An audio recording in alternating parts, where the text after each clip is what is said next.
respect, the wealth of experience I gained while developing the strategic plan for the Competition Authority will stand me in good stead as I provide leadership in an industry which is largely characterized by monopolistic, duopolistic, oligopolistic, and perhaps monopolistic tendencies, Mr. Chairman.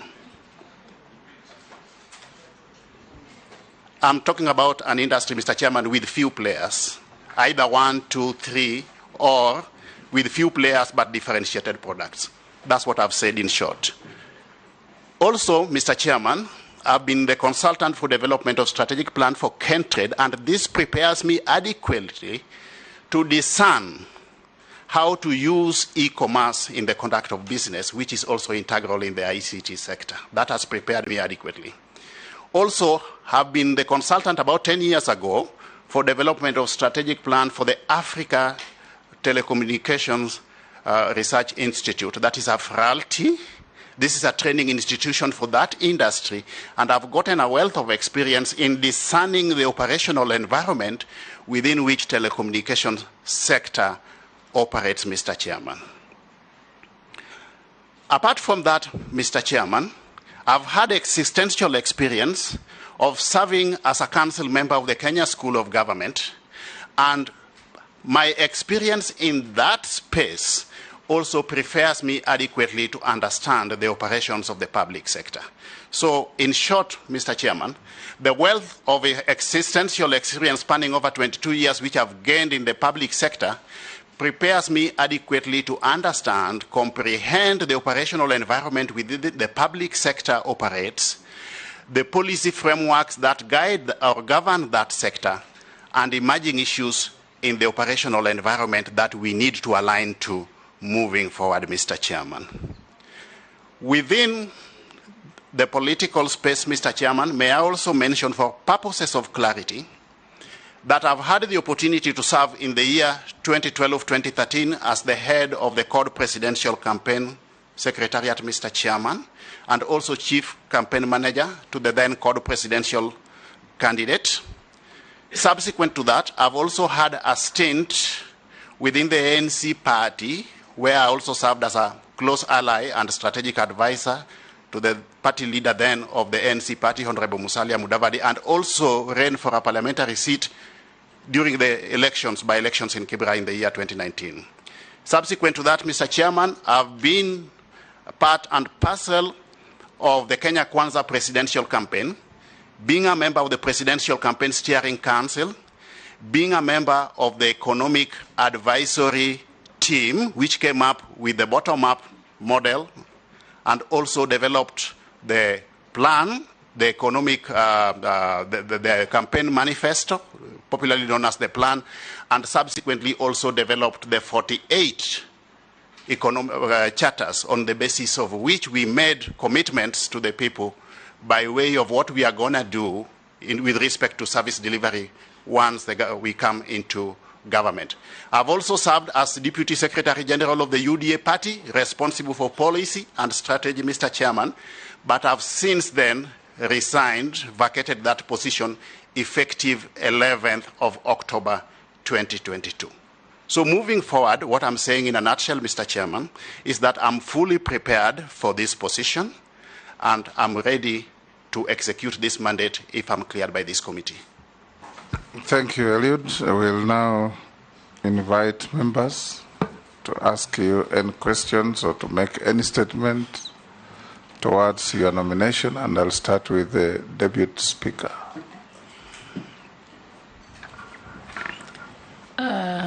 Mr. Owalo, good morning and congratulations on your nomination as for Cabinet Secretary for Information, Communication and Digital Economy. Thank you. I think this is something Kenyans want to know. Yes. I know you know it, but I want you to state it to Kenyans so they can be able to judge your suitability for the position. Yes. As you know, the Kenya Kwanza Manifesto has prioritized the creation of employment for more than 5 million unemployed Kenyan youth.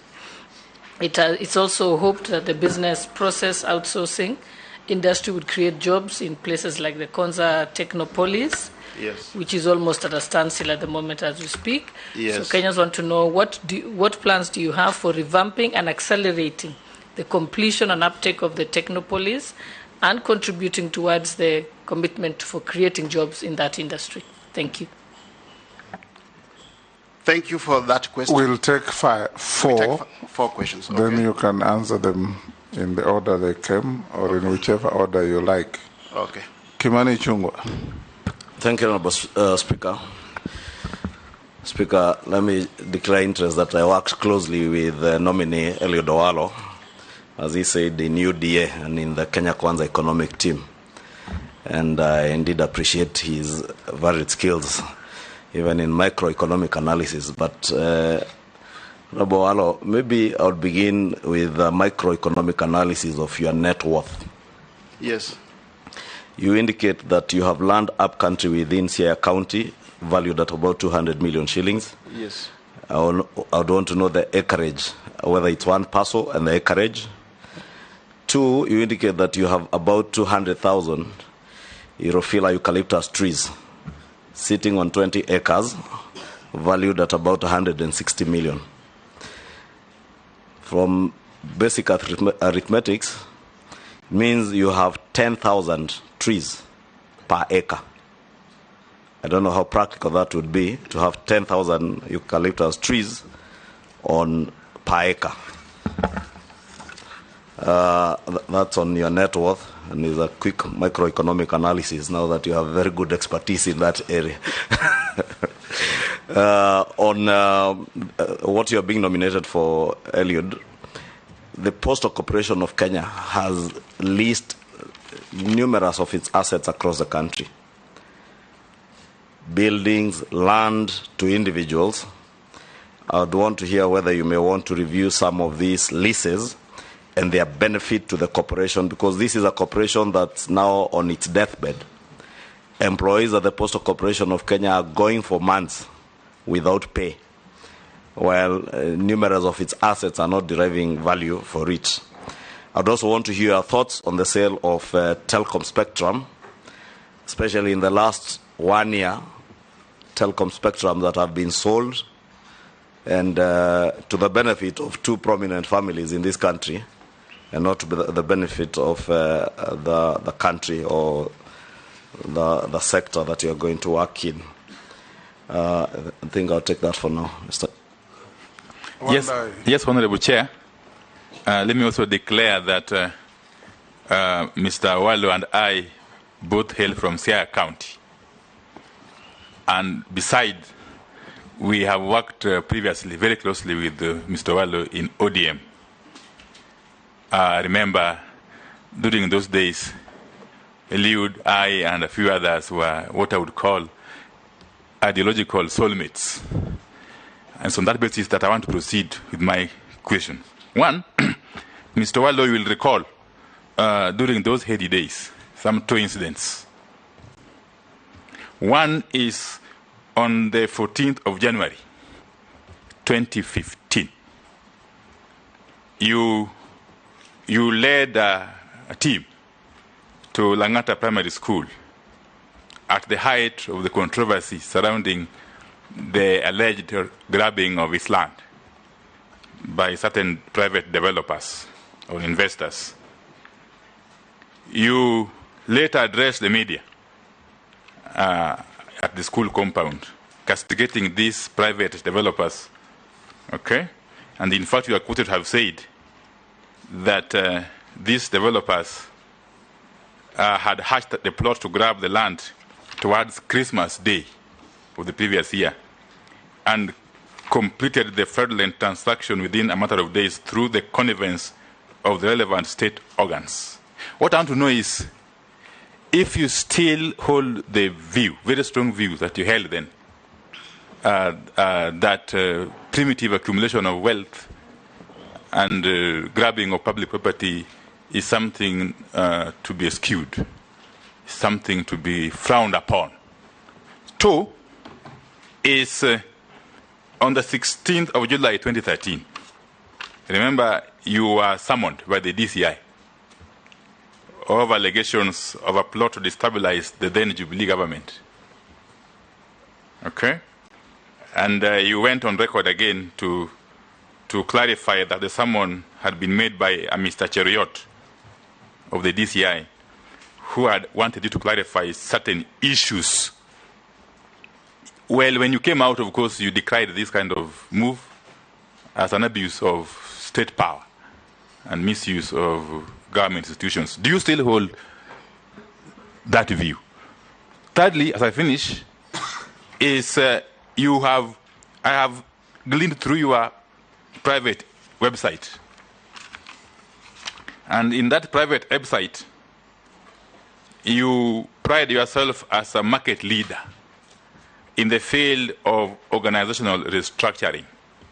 I would want to know what kind of restructuring you envisage, particularly with the Media Council of Kenya, which will be under your ambit or purview when you are confirmed.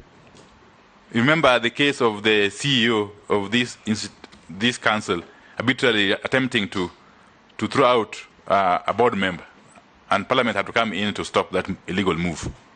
And again, the issue of funding of the council.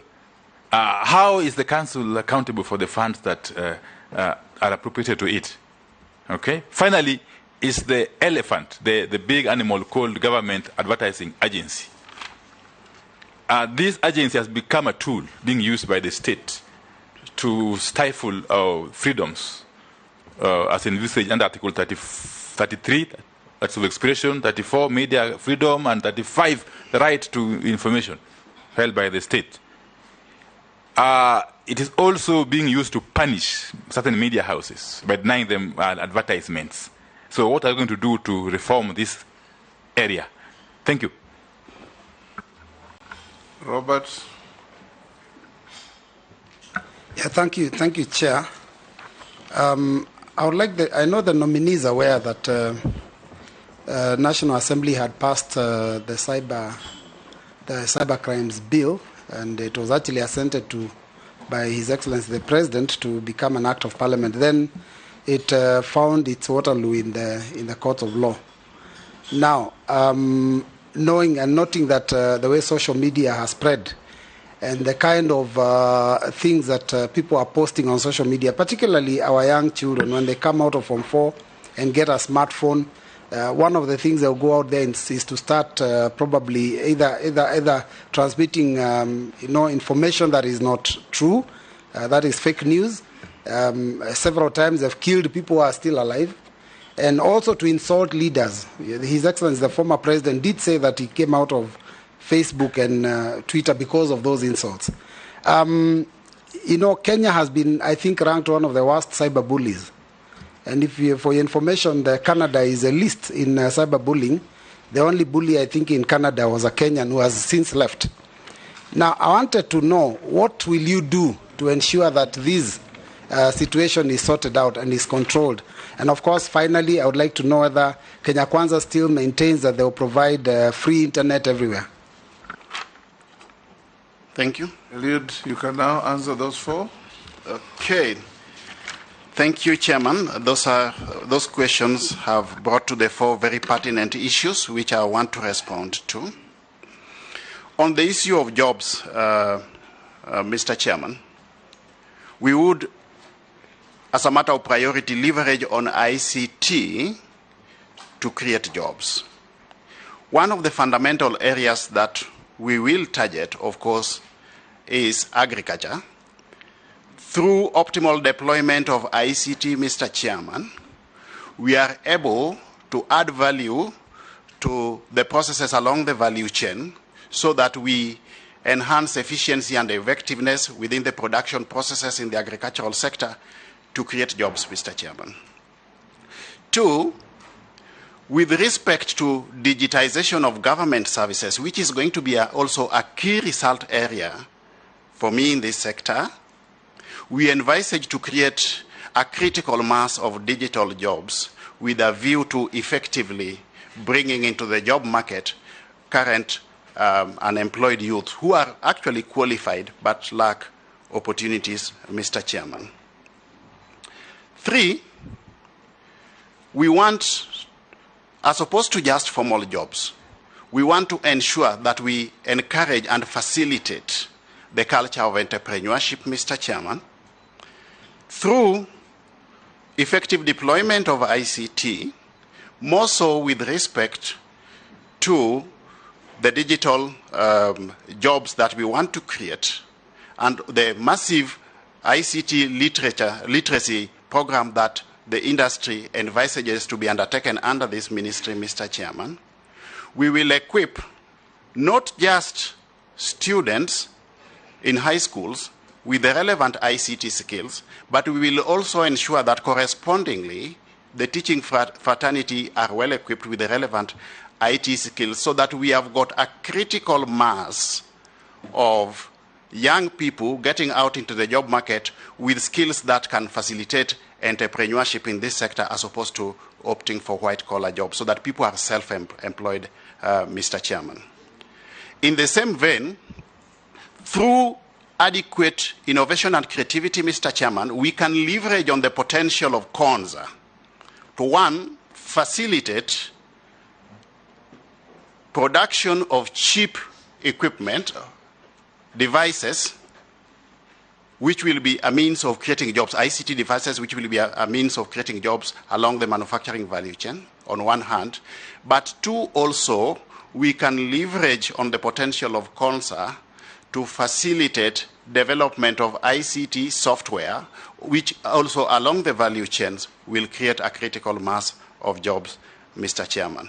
So, granted, KONZA is currently punching below its weight. We can do much better, but it is on the right trajectory, Mr. Chairman. And if we put into place appropriate measures and means of revamping the operations of KONZA, including but not limited to enhancing its status by anchoring its operations on the mandate provided through an act of parliament, we can actually enable KONZA to operate at optimal capacity levels, Mr. Chairman. The second question was in relation to the net worth, more so with respect to the commercial trees which I plant. My proposition, Mr. Chairman, was that I am able to attach a value of 160 million shillings to these trees, and the Honourable Member for Kikuyu, Honourable Chungwa, has indicated that this will amount to 10,000 trees per acre, Mr. Chairman. I stand guided on this, but I believe that what I gave is actually a rough estimate of what the value proposition is based on valuation reports which I've gotten, Mr. Chairman. But I can counter-check that. With respect to the Postal Corporation of Kenya, the issue of the properties that the Postal Corporation owns, I do believe, and I'm a strong advocate of organizations. Chair, maybe the nominee indicated you have a valuation. Come again? You have a valuation, or is that? Not a valuation report, but estimates, which have been given, yes, yeah. I don't have the valuation report here. Okay. Yeah, but I can get it. But the land is in where, in Siaya? It's Siaya, yes, Siaya County. Acreage? Acreage is over 200 acres. You're out of order, Honorable Kimani. Yeah. You have to do it through the chair. You're just engaging the witness. Okay. The acreage is over 200 acres. Sorry, but because not, I had asked the specific questions and it was not answering specifically, because I had asked the actual acreage. Yes. And the trees, I had indicated it would average 10,000 trees per acre, which if you try and squeeze 10,000 trees on an acre, they will not fit. Perhaps I need to look at the whole, re-engineer that whole space with respect to the statistics, Mr. Chairman, but the acreage is about 200 acres, out of which, as we speak, about 20 acres is on Europhila trees.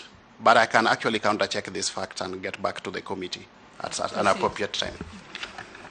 On the issue of Postal Corporation owning properties which are underutilized, from a private sector perspective, I'm a strong advocate of organizations concentrating on their core business, Mr. Chairman.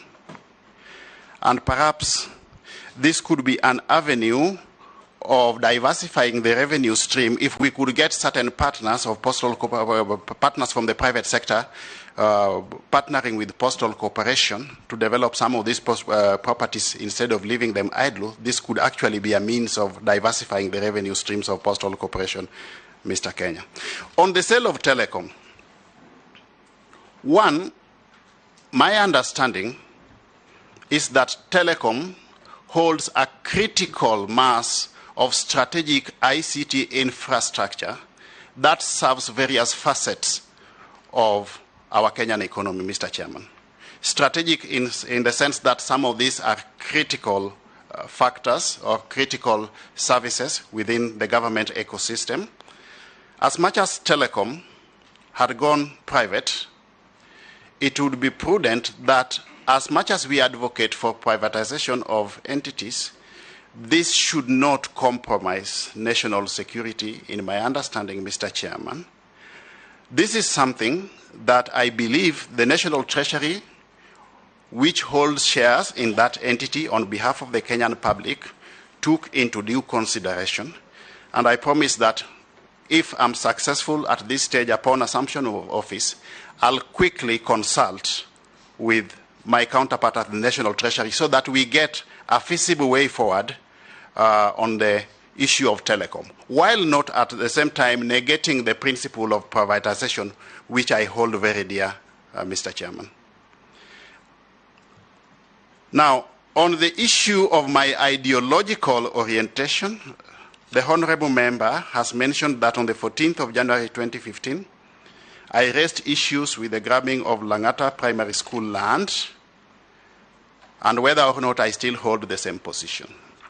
Now, I'm a strong believer in good governance, Mr. Chairman, and the issues that I raised at that point in time perhaps brought this issue into the public domain. I believe that these issues are now before the courts of law, and we need to wait for our judicial system to bring this to a logical conclusion, Mr. Chairman.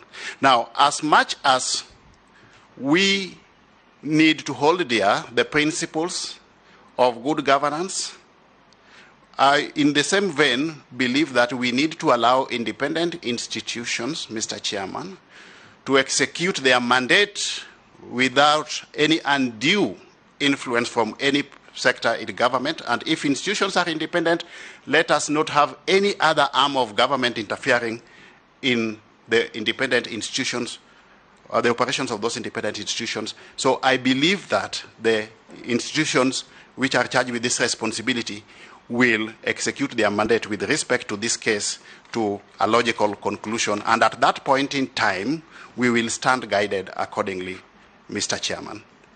There's also the issue of I having been summoned to the CID headquarters on 16th of July 2013 on alleged matters of having some intentions to destabilize the then Jubilee government. Mr. Chairman, it is indeed true that those summons were issued one morning. I got those summons. I organized myself quickly and reported to the CID headquarters. But when I got there, I came to realize that the CID acted on some claims or allegations by some anonymous complainant. And at that point in time, the CID had not ascertained the veracity or otherwise of those allegations. I was indeed asked to write a statement, but I declined as a matter of principle because I felt that it was incumbent upon the CID to undertake its investigations. And once they had conclusively undertaken their investigations and come up with a technically feasible position, they were at that point then in time duty-bound to support me. But I was not going to help the CID in undertaking its investigations, Mr. Chairman. The irony is, Mr. Chairman, that at the same time when I was summoned, I also simultaneously applied for a certificate of good conduct from the same CID, Mr. Chairman, which came back in the affirmative. The CID did indicate that they would summon me if they had got something substantive that they wanted me to respond to. To date, about 10 years down the line, they have never called me back. The matter ended there, and that's how the case. Those are the facts of the case, Mr. Chairman. On the issue of organizational restructuring, what do I envisage to do with respect to the Media Council? I'm a strong advocate of self-regulation of industries and sectors. I believe that we have got adequate capacity within the media fraternity to self-regulate itself. The role of the ministry would be limited to provision of a policy framework that facilitates an enabling environment to facilitate that, Mr. Chairman. I would rather the media fraternity regulates itself while we create that enabling environment. But if I'm successful and I assume office, I'll of course initiate constant, regular consultations with stakeholders in that industry so that we discern emerging issues from time to time that perhaps as a ministry we will then have to respond to or align our operations to. Just to look at what is emerging based on those consultations, and then we will deal with it. The issue of government advertising agency and whether or not it is curtailing the freedoms of the media. Now, I believe the intention of the government or introducing the government in advertising agency to regulate or to administer advertisement of public sector entities, more so the ministries, was well-intentioned. In my understanding, the intention was to ensure optimal utilization of budgetary provisions for advertisement.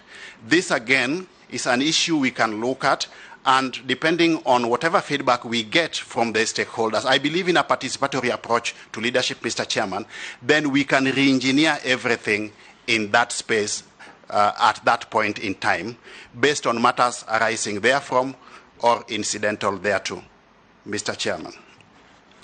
On the issue of computer misuse and cybercrime bill, and of course the whole space of social media and whether or not we should regulate social media in conformity to the laws, fundamentally, as a matter of principle, I believe in personal discipline and self-regulation. That is the starting point. As a matter of courtesy, we know we have got the national values which all of us are incumbent to align to. We need, first of all, to sensitize ourselves on these national values so that all players, the social media included, act and exercise their freedom of association with utmost responsibility. I would, however, as much as we have got the laws and regulations, not a strong proponent of curtailing media freedom. But the way forward is that within the confines of the law and based on the output of stakeholder forums that I intend to initiate, we should be able to develop a common position on the way forward. But we have got the Computer Misuse and Cybercrimes Bill 2018, which actually gives adequate provisions for governing the operations of this space, Mr. Chairman. Subsequent amendments have also been made to propose to this bill through the Computer Misuse and Cybercrimes Amendment Bill 2021. So I believe from a legal, regulatory, and policy perspective, we have got all that we require to ensure that this space is adequately regulated, but fundamentally without curtailing the freedoms of expression as espoused in the dictates of our constitutional dispensation, Mr. Chairman. Thank you. I'll take Owen Bayer. I'll take Mary Masse. I'll take Raso. I'll take Mule and Naisula. Yeah? You are? You want to go the most? Okay, Owen. All right. Down. Okay. Give to the Honorable Dawood and Raso, the one to go to the most. You want to ask questions and wait for answers, or then it will make no difference?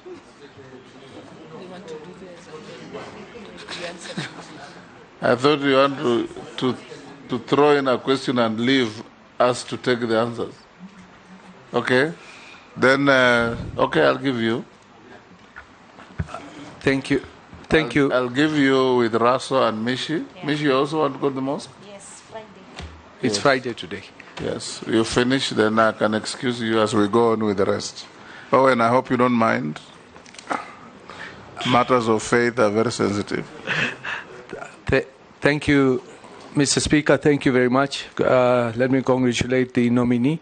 Your predecessor, C.S. Musheru, introduced the Ajira program, which has not gone out to all constituencies of this country.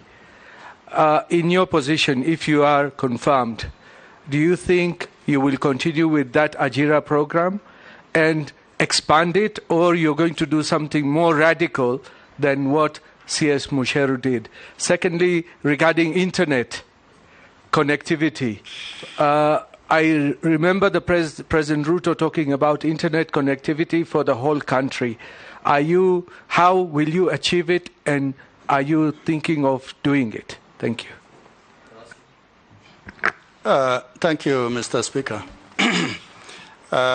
Mr. Owalo, you have been doing some work for government and quasi-government institutions, yes, particularly in the area of strategic plans, balanced scorecard, job evaluation. But within the same form, you have said that there's no conflict of interest. What are you likely to do? Because in case the House approves your nomination, you'll be sitting at an elevated position to actually influence jobs to be given to your company. How would you avoid that? The other thing is about KBC.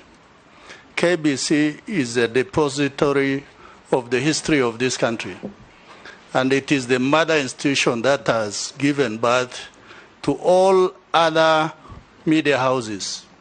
What is it that you are likely to do that it does not just become an archive, but also a leading media house, like what we see the BBC has happened to the BBC over a century?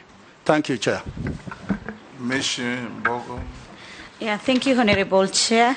Honorable Chair, as per Kenya Kwanza Manifesto, they have said that they are going to reduce the cost of making phone calls and internet, and also allow Kenyans, and especially the youth, to access online platform so that they can access job opportunities for entertainment, for businesses and other use.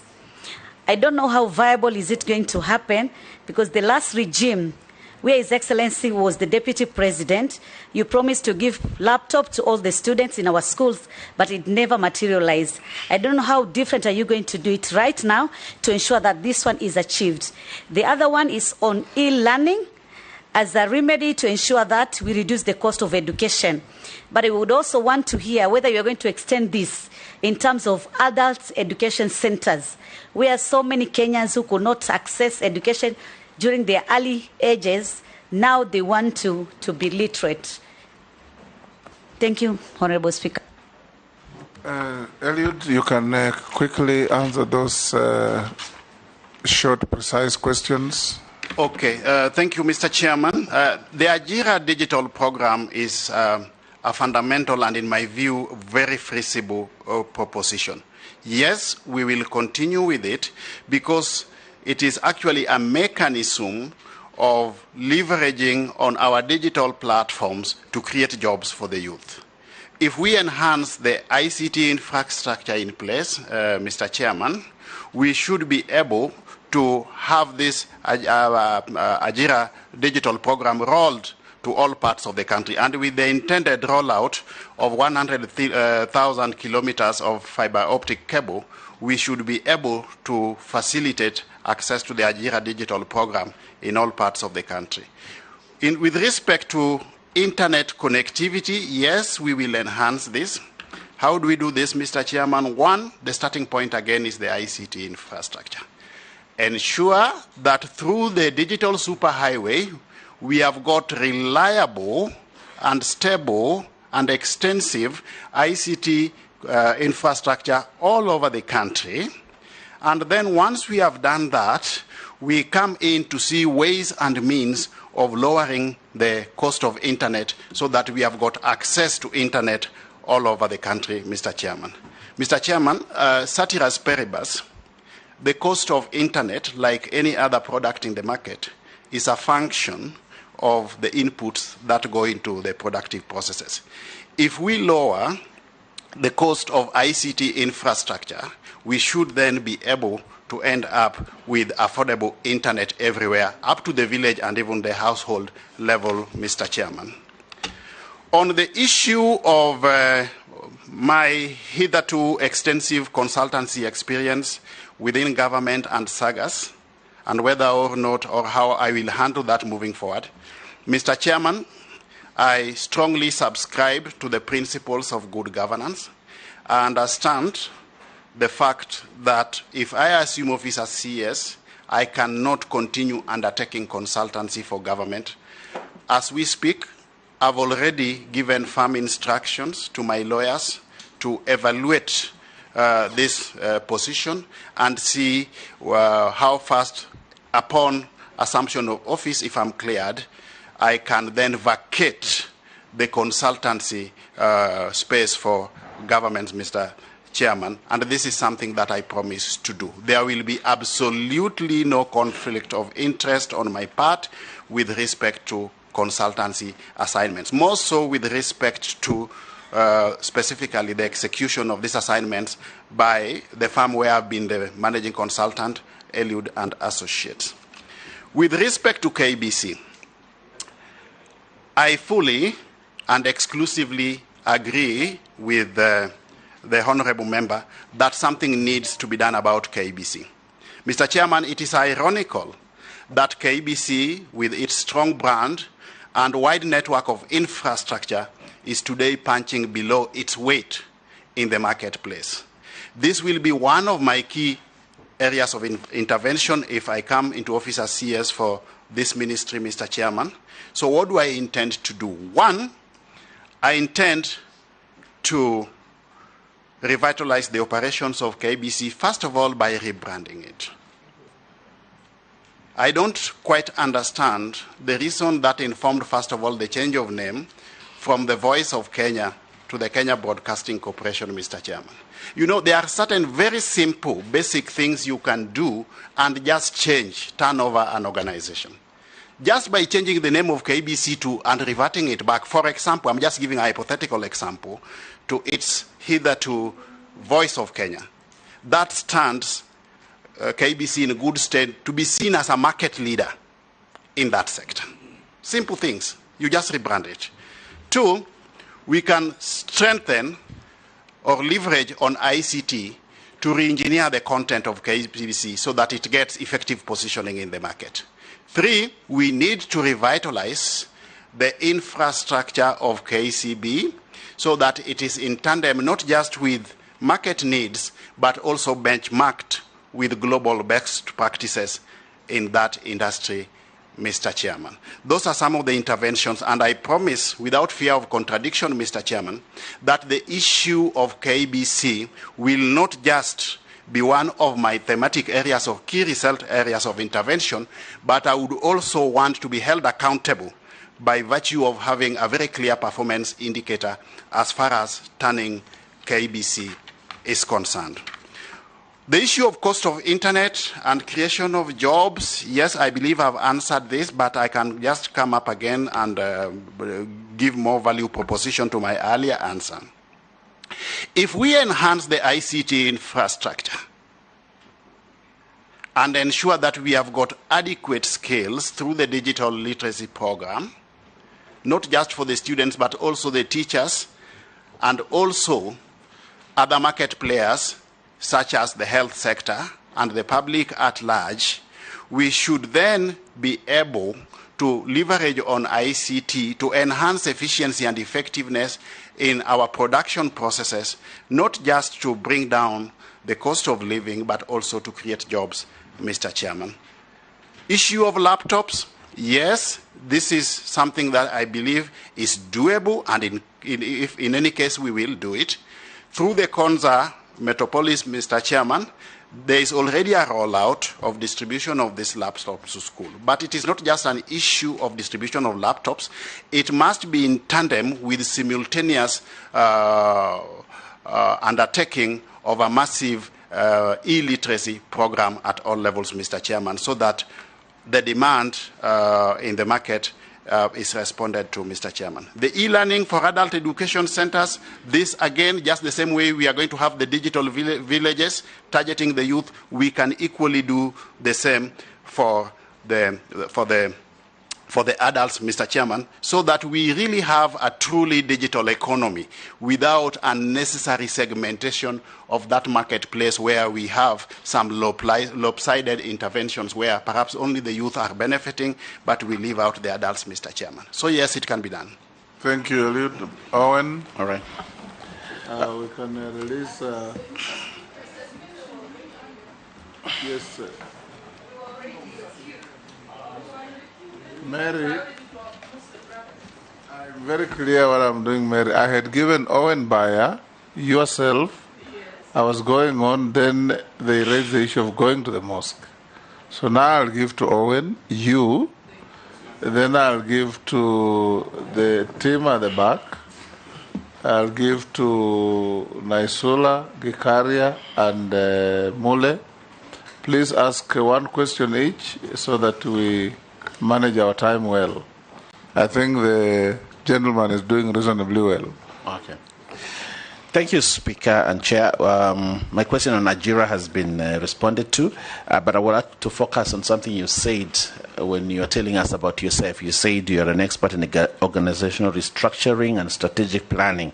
And in that vein, you showed us how you have been involved in almost all ministries in this country, developing their strategic plan, strategic plan or ideas about how to carry out some work. But seemingly, having said you did all that, this government, the past government, past regimes, didn't seem to have touched the lives of people, despite your infusing those ideas.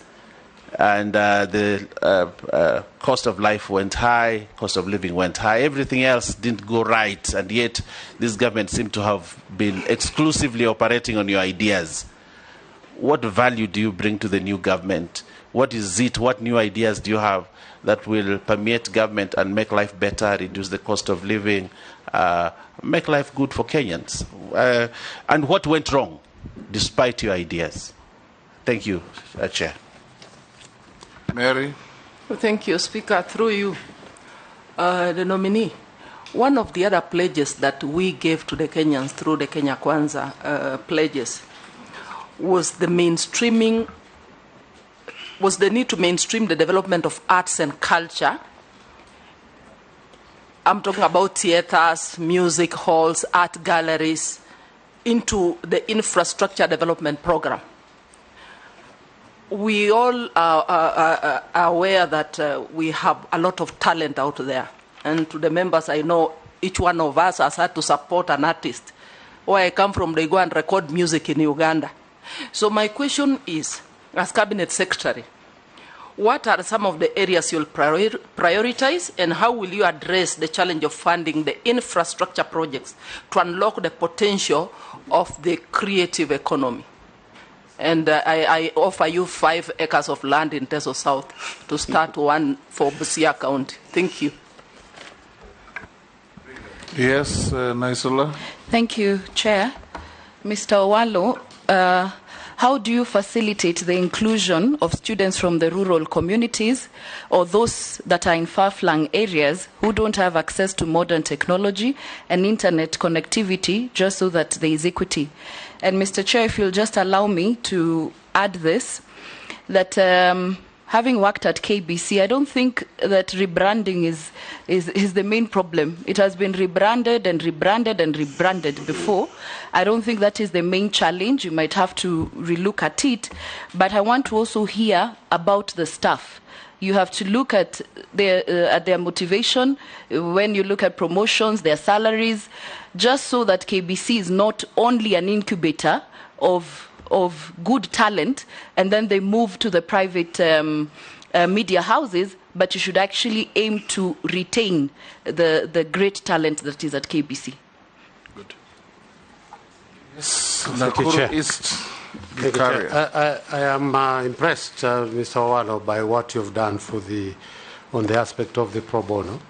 Sponsoring Gor Mahia, AFC, and others.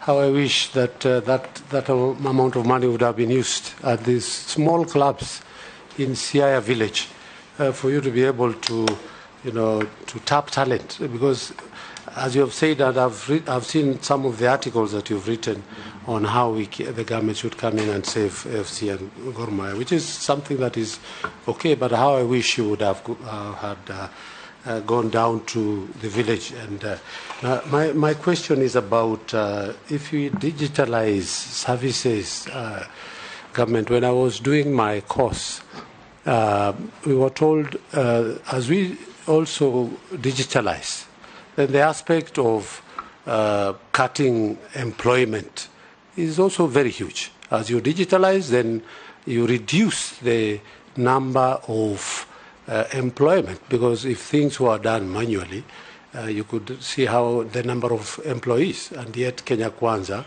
is there to create opportunities, job opportunities, and to reduce the unemployment percentage. So how are you going to balance as you digitalize vis-a-vis, killing job opportunities that are brought by that?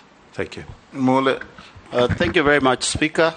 This goes to the nominee, and my question goes by what is in the public domain, which is the unearthing of state-owned fiber optic network project, whereby the lender, who is Exim Bank of China, is said to be in debt of 21 billion Kenya shillings, and the access of the project documents, contracts signed between locals and international, has been an opaque and has not been very clearly exposed to the public. As a cabinet nominee, will you be in a position to give us a clear openness on this project, together with device management system being installed in communication mobile for Kenyans, which might lead to serious surveillance of Kenyans without their notice? I know you might not want to comment on this because it's an issue between the Communication of Kenya and the Supreme Court, which they need to pronounce themselves. But your view as an expert of management, are these realities, if you are confirmed by this committee, to bring to light these two kind of projects to Kenyans to make sure that we are safe? Eliud, I think we can take the remaining 5 so that you can answer all of them. Okay. Where questions overlap, you just harmonize, yes. Yeah, you harmonize. Yep. Amisi, then Kosing, then George, then Ferdinand, then Mukami. Thank you. One question each, please. Yeah. Thank you, Chair. The nominee, you started by describing the various types of markets, from the monopolies or oligopolies.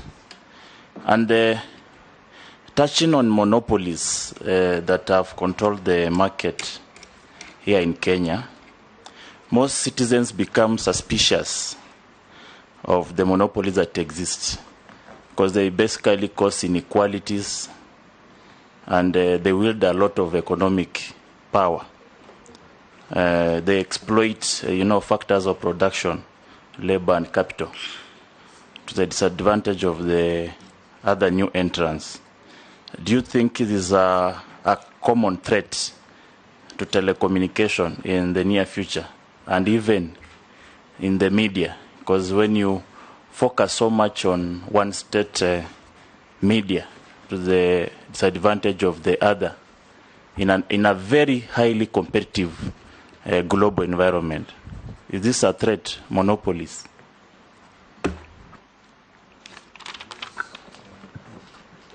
Yeah, thank you, Chair.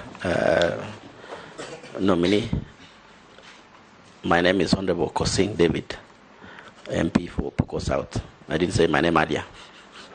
Mr. Chair, the nominee is coming at a very critical time. Should this House, through this committee, approves him?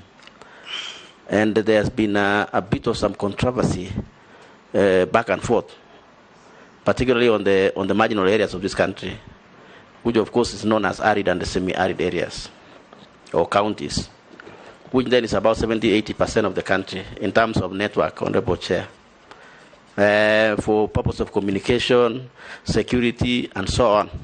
And what's the controversy? The controversy is that, for example, Safaricom don't want to do network or build masts there for people to access network. Why? They think that it is not economical, because then people cannot, or maybe they cannot get enough money from the people living around there for purpose of communication. And therefore, Celtel, Telcom, and Safaricom are not interested about this area. 70% of the country.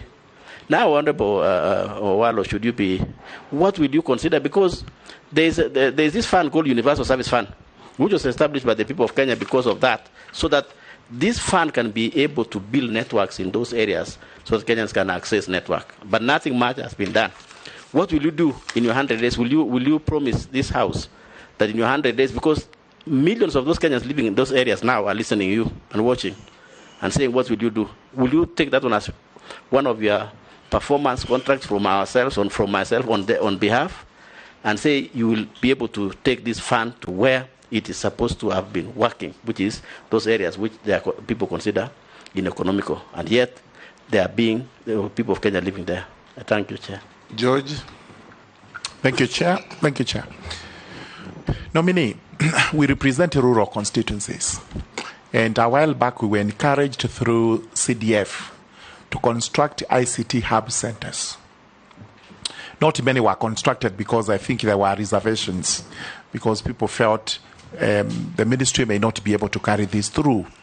But in your own estimation, and upon being confirmed if that is going to happen, do you undertake to us, even to Parliament, that if these ICT hubs are constructed, you will quickly move in, equip them, and our youths are able to access ICT through those hubs for purposes of employment, research, and whatever else we have to do through those hubs?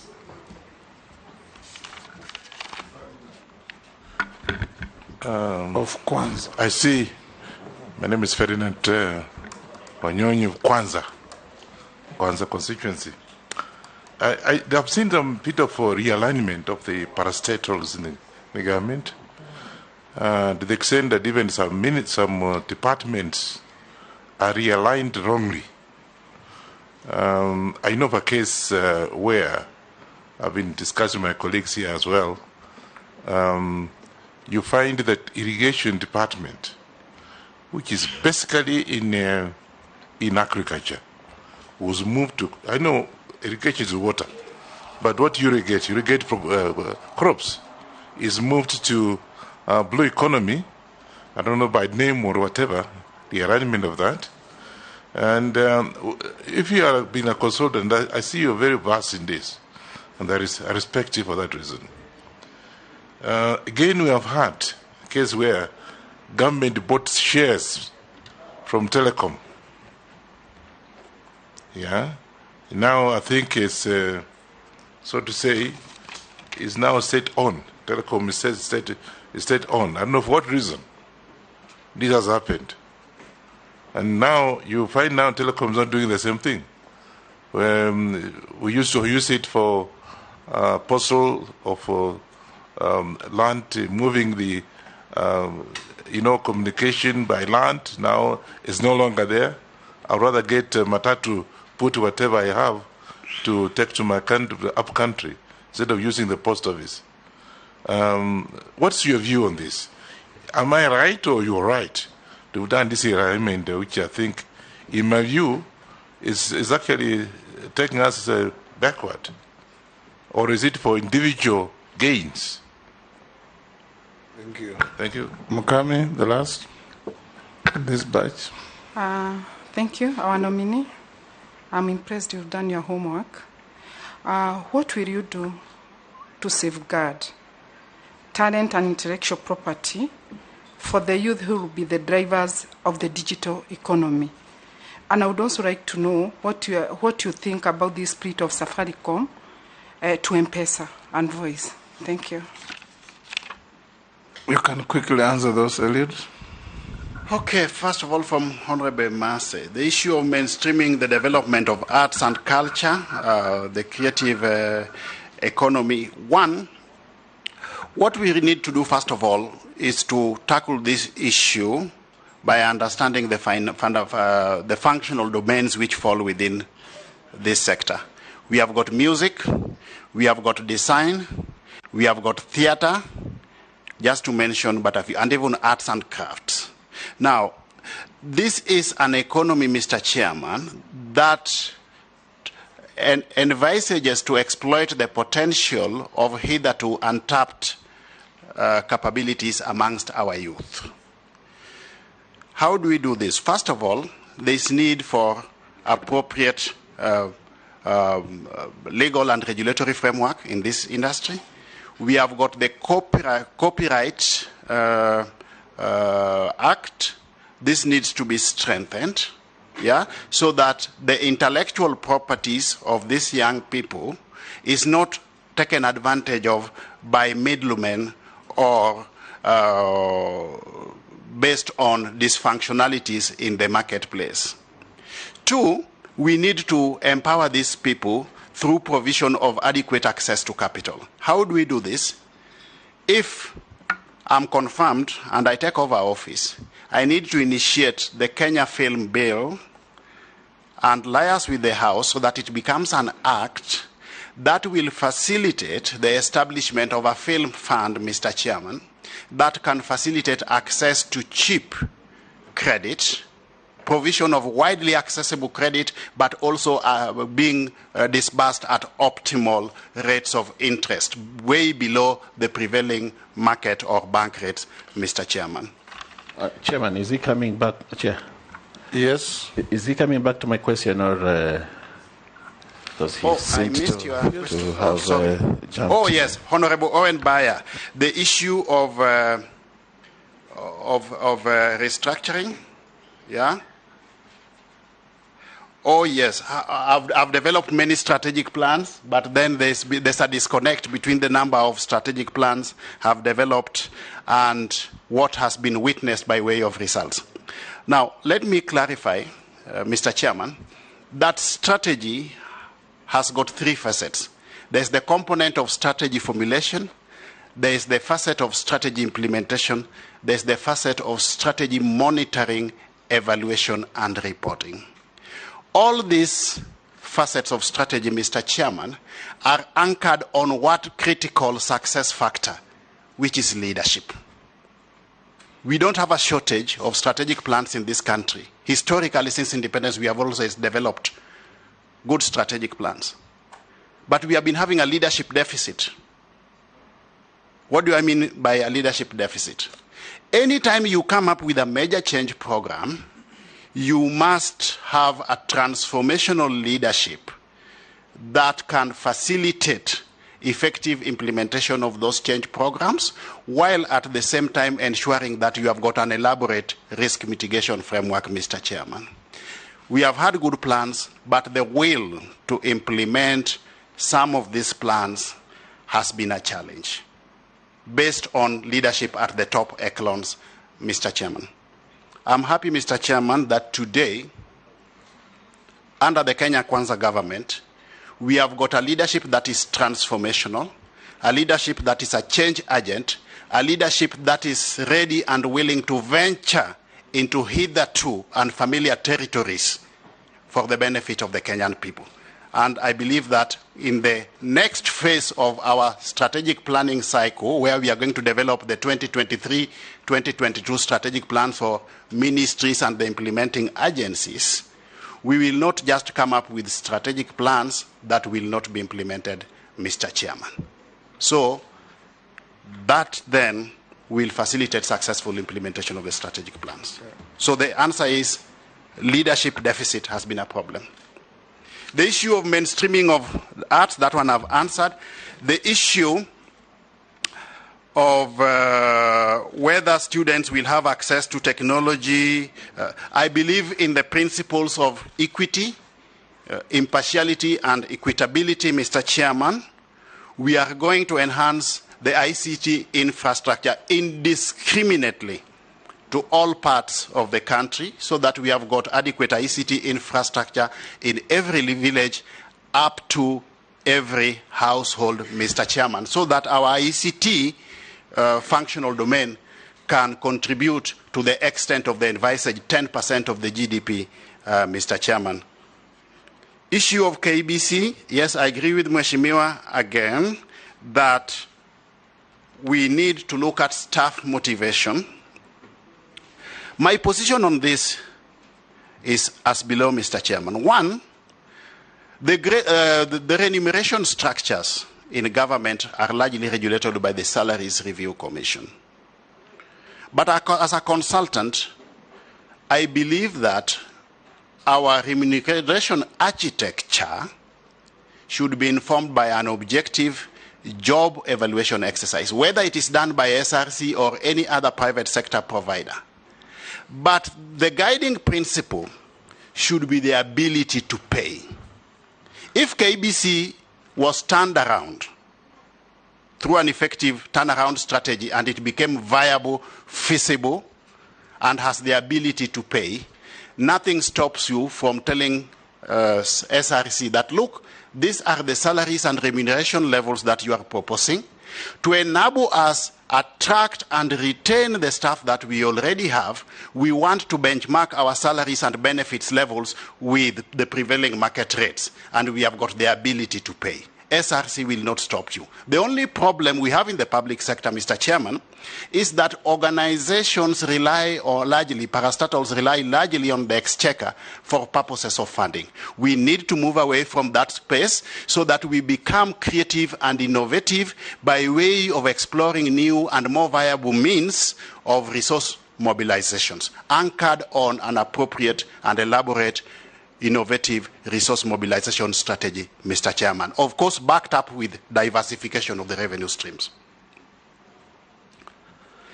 Issues of sponsorships, which I've undertaken over a long period of time to our sporting fraternity, Gor Mahia, AFC, and the like. Yes, I agree with you fully and exclusively that we need to cascade this down to the lowest levels. Just yesterday, I was having a discussion with my counterpart nominee for sports, Honorable Ababu Namwamba, and this is something that we want to pursue together, Mr. Chairman. I've got a lot of passion for sports and development of the hitherto untapped youth talent. As to whether or not digitization will lead to the cutting down of employment, I think that is the traditional thinking as opposed to the innovating thinking, Mr. Chairman. We can grow the two hand in hand by leveraging on technology while at the same time exploiting that potential to create jobs. It's a question of how creative we are. Let us not deploy the traditional approach that where there is one additional computer, one person must go home. On the issue of fiber optic network, as to whether or not, or the issue of Exim Bank of Kenya having been a lender through an opaque system, I would seek indulgence of the House that you allow me, if I'm approved by this committee, to get into the House so that I hold adequate consultations with my counterpart at the National Treasury at that point in time, so that based on the principle of collective responsibility in government, Mr. Chairman, I'm not coming up with a proposition before this committee that will not stand the test of time. On the issue of monopolies and whether or not... Yes, Mole. Thank you. Why don't you let him finish, then you seek your clarification?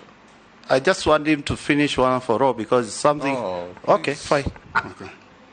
On the issue of monopolies and whether or not that can cause disproportionalities in the market space, Mr. Chairman, My stand is that the role of government is to put in place an enabling policy and regulatory framework that ensures that we have got a level playing ground in the marketplace.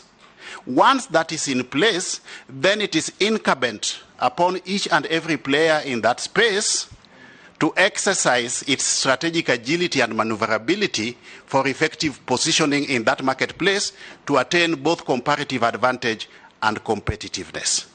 So I would really not want to go or buy the argument that monopolies will lead to market efficiencies, and therefore we need to go a step further and curtail strongly performing organizations so that they come to the same level with organizations which are inefficient. Organizations have to be creative, innovative to survive. And in that operational environment, Mr. Chairman, it is cutthroat competition, and it is incumbent upon you as a player to cut your own niche in that operational environment. Ours is to provide an enabling legal, regulatory, and policy environment as government.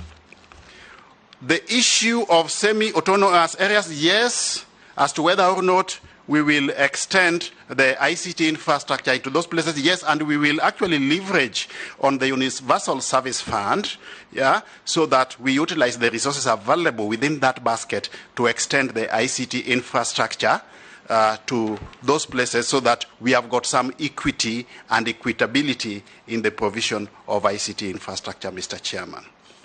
The issue of constructing ICT hubs or centers, this will be cascaded down to the lowest levels, Mr. Chairman. We will continue with this. It is already work in progress, and we will continue with this to the lowest levels of our operations, of the bottom of the pyramid, so that as we extend this, it is also in tandem with our bottom-up economic proposition. The issue of realignment of government functions with the mandates, functional mandates of the ministries. Executive orders, Mr. Chairman, are not cast on stone. They are developed by human beings. As and when there is an anomaly detected, within what the functional mandates of various ministries espouses, and where the implementing agencies are domiciled, this can always be relooked at. In fact, as I speak, ourselves as cabinet nominees, we have been asked already just to look at the executive order and propose any value proposition based on these functional mandates to facilitate effective alignment. So this can be done, it will be done, and it has always been done, Mr. Chairman. The issue of telecom as to whether we are reverting to state ownership, I'm a strong believer that the work of government is to provide an enabling legal and regulatory framework as opposed to competing with the private sector in business, Mr. Chairman. But for strategic reasons, which I had mentioned earlier, we also need to recognize that Telecom Kenya has at its disposal or within its jurisdiction a critical mass of strategic infrastructure. That space has to be looked at from various facets of government, not just the ICT ministry itself. It has got to be looked at from the National Treasury, from the Ministry of Interior, and again, based on the principle of collective responsibility within government, I promise that if I assume office, I will discuss and get to a level playing ground or develop a common denominator with my counterparts, and we will come up with a feasible way forward as far as telecom is concerned within the short run. The issue of safeguarding talent and intellectual property, I believe that answered that again. We need to strengthen the legal and regulatory framework. I've talked about the enforcement of the copyright law. I've also talked about the issue of just ensuring that we eliminate duplicity of effort between the Kenya Film Corporation and the Kenya Film Classification Board. Through a relevant bill taken to Parliament, Mr. Chairman, we can actually, in my view, end up with one entity that can take care of the whole of that space while charged with the mandate of ensuring optimal exploitation of the talent that we have amongst our youth on one hand, and also through the establishment and operationalization of a Kenya Film Fund, ensuring that we have got adequate provision of finances to these young people on the other, Mr. Chairman. Thank you. Chairman, spirit, through Chairman, spirit of Safaricom. You see, Mr. Chairman, there are very basic but fundamental economic principles that we need to conform or align to in the private sector. Safaricom has got two main facets. There's the telco side and there's the finance side. The telco side will largely be regulated by policy formulation from the ICT and Digital Economy Ministry. On the flip side of it, the money side, based on the law, needs to be regulated by provisions of the CBK Act. I believe that to facilitate effective regulation, this is what has informed the envisaged split between the two functional domains, Mr. Chairman. Yes, Mole. Thank you. Probably, nominee, you need to understand my question is coming from the basis whereby the national government want to do connectivity for the entire country, and the county governments, or the 47 counties, whereby we have the national optic project. Yes. The issue is this. We need to open up this program to Kenyans, and then Kenyans to understand, whereby we are linking it up with the device management system, that is the DMS, which will likely going to monitor whichever call you will make, whichever call I'll make, whichever call Wanjiku will make in this country, and that amounts to discrimination on conversation between Kenyans, and start monitoring Kenyans. What are your thoughts at the CSITC? Secondly, also, I'm not opening any round two. No. Yeah, you're not. Answer the questions. Thank you very much, Chair. Chair, now, clarification, Chair. It's important. Yes, Posing. You know, Chair. Yes, thank you, Chair. You know, we are here also for people. That's why we are vetting. And as representative of the people, I didn't get my answer properly about the network, Mr. Chair. Poor network. Poor network. No, really not. I agree, poor and even no network. Non-existent network. Non-existent network in the entire pastoralist areas. An example, so that people don't think that we are talking from nowhere. If you go, like, for example, Tiati, there's no network, and that's why there's insecurity. If there was network, maybe we could have even gone to those areas. But Agoi, the entire, come to Marsabit, entire northern chair, it seems maybe the nominee has never been in those areas. Maybe. That's why maybe he might not understand how it is happening. So what is his opinion or take as he might come in if we approve him? Okay. Quickly. I think the approach should be, if you get this job. Yes. What are you going to do to have 100% coverage by all these networks across the country? Yes. Yes. That is what you want, isn't it? Yes. Yes. One, as a ministry, so that I pick up that question quickly before I refer to the former, we will ensure that there is adequate ICT infrastructure in these areas through the envisaged 100,000 kilometers fiber optic network. That is one. Then two, we will engage the players correspondingly, the market players, to also ensure that they entrench their services to these areas. If the two go hand in hand, we'll be home and dry. It's as simple as that. Okay? That's why we are coming in as change agents to do it, Mr. Chairman.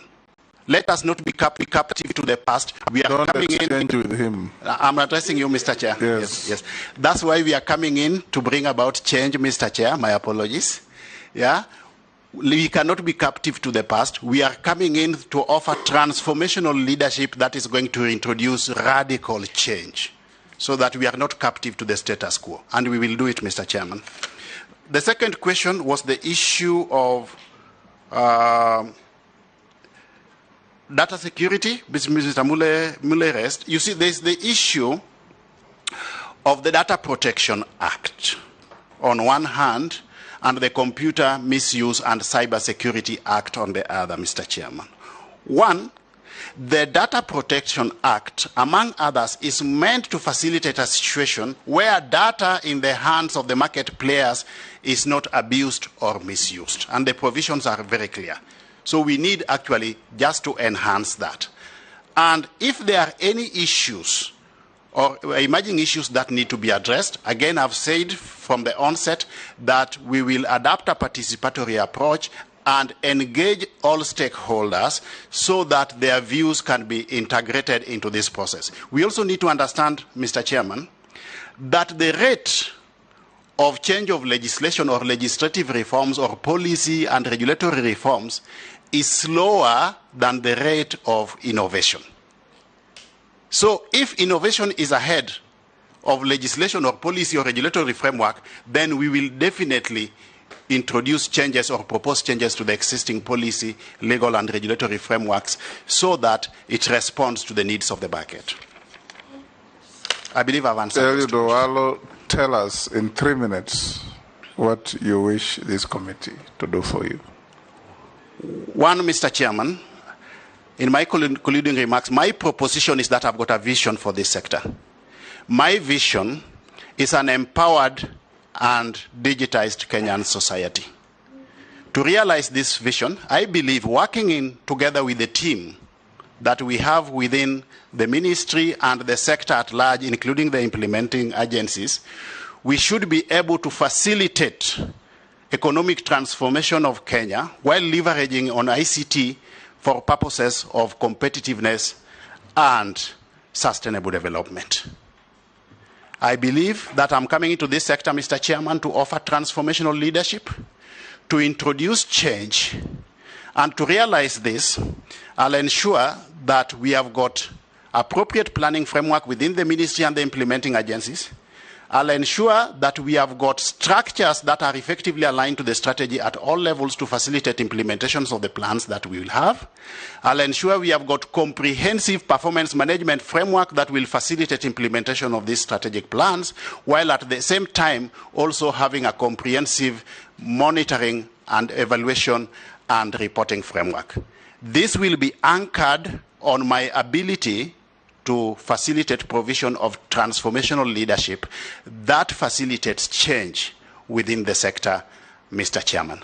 At the tail end of my tenure, on behalf of government and the industry at large, I would wish that my performance be evaluated on the basis of facilitation of universal access to internet everywhere at affordable rates. I would also wish, which I hereby commit, that my performance should be evaluated on the basis of digitization of government processes to facilitate not just a paperless government, but also to leverage on that technology to create jobs on one hand, while on the flip side of it, also capitalizing on the efficiency and effectiveness that will be facilitated by ICT to reduce the cost of living. I also wish that my performance, Mr. Chairman, as I conclude, will be evaluated on the basis of rejuvenation of the Kenya News Agency, revitalization of the Kenya Broadcasting Corporation, and revitalization of the Postal Corporation of Kenya in response to the needs of the market, while at the same time benchmarking with global best practices. The will is there, Mr. Chairman. The capabilities, skills, and experience is there. And I can only promise that given the opportunity, Mr. Chairman, we will deliver on this mandate. We are equal to the task, and we will not let Kenyans down. Thank you very much, Mr. Chairman. That's my humble submission. Thank you, Mr. Eliud Okech-Owalo. That was an interactive session that has been quite interesting. We want to wish you well and allow you to leave to your other duties. Sergeant, you can show the Honorable Owalo the way out. Am I allowed to ask a question? No, you are not. Okay. What is it you want to ask? I wanted to find out if I can report to office this afternoon. No, you can't. You are a nominee.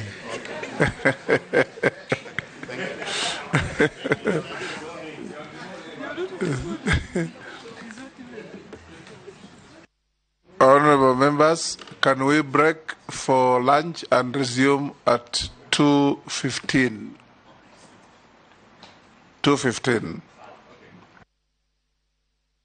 Your lunch is within the building. I think we can manage that.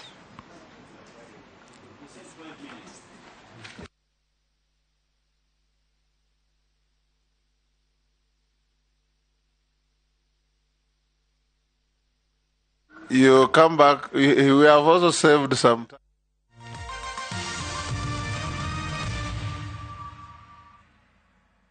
Twende Maju na View Travel.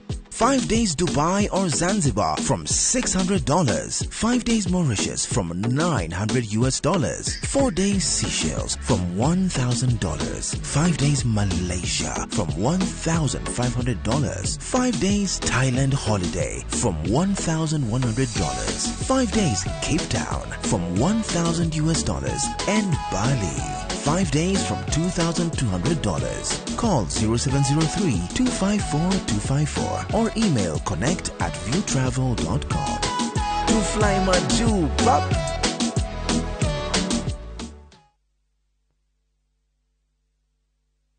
Hihi ciana ciothe wa kũria mĩgũnda ĩkĩgaywo nĩ Dagmar mwarĩkũ. Dagmar Lawrence tũkũreheire Victory Gardens kilomita 2 kuma Kangundo Road. Bei nĩ 380,000. Makutano bei 295,000. Deposit ya mĩgũnda ĩno yerĩ no 50,000. Tusonge Malindi by plane 50 by 100 bei 100,000. Deposit 30,000. Electric fence Maina Dhitima Zippo. Title deed ni hapo hapo. Zibone 0740 888 111. Dagmar Lawrence. We promise we deliver.